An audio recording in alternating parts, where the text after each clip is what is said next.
we up to today? Well, you've probably read the title, so you know we're dealing with a spot trace.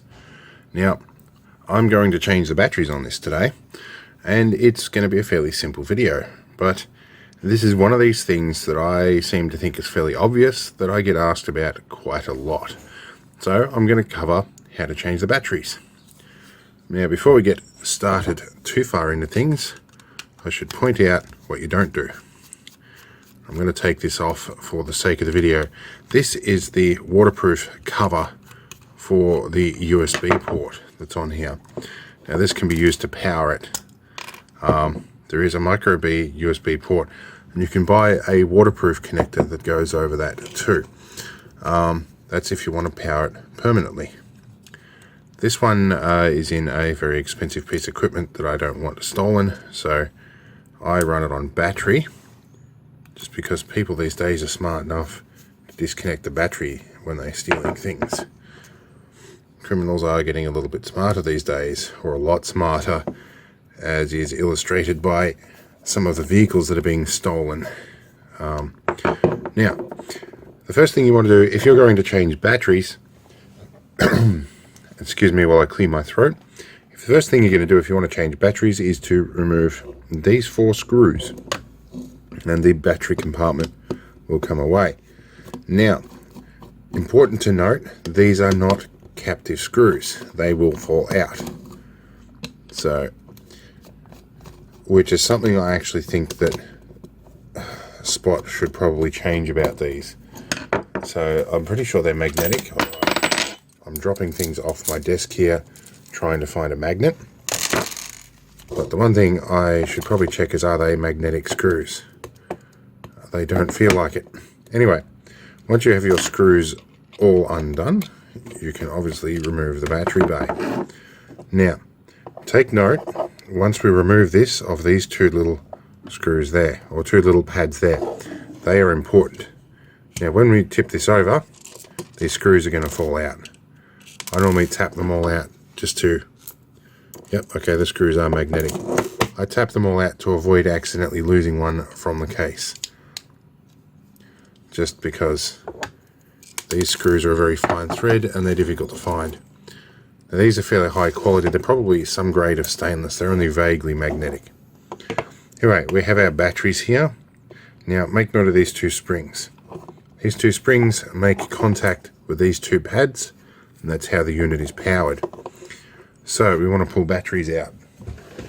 This bit, I would be pretty shocked if most people don't know how to do this.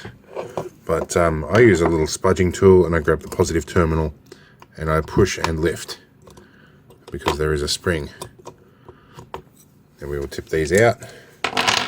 Now, I used some cheapies in here, although these are J-Car house brand batteries, and they're actually quite respectable.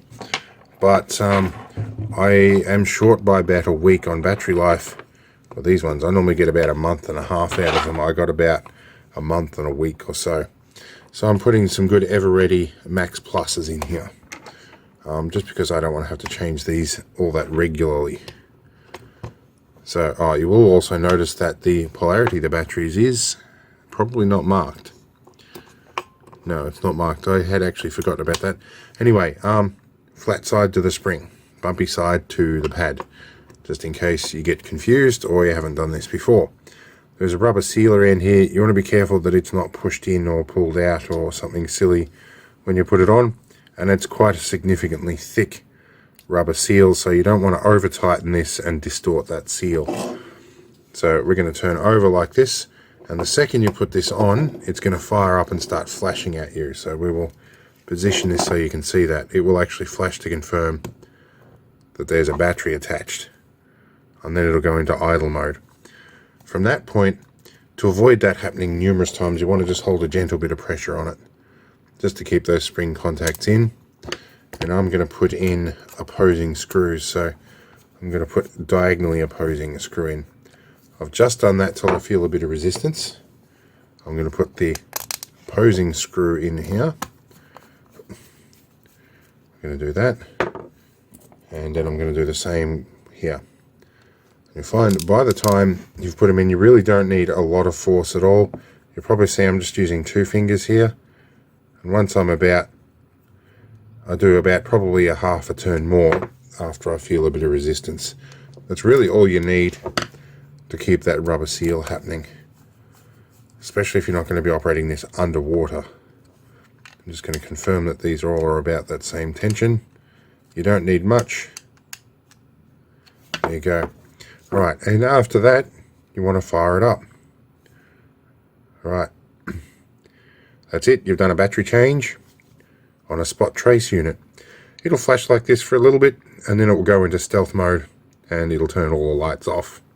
Good little power saving feature as well. It can't find satellite at the moment because I'm in my workshop, and that's not surprising. Anyway, hope you had fun. I'll flick this around so we can get a good thumbnail. And I'll see you all in the next video.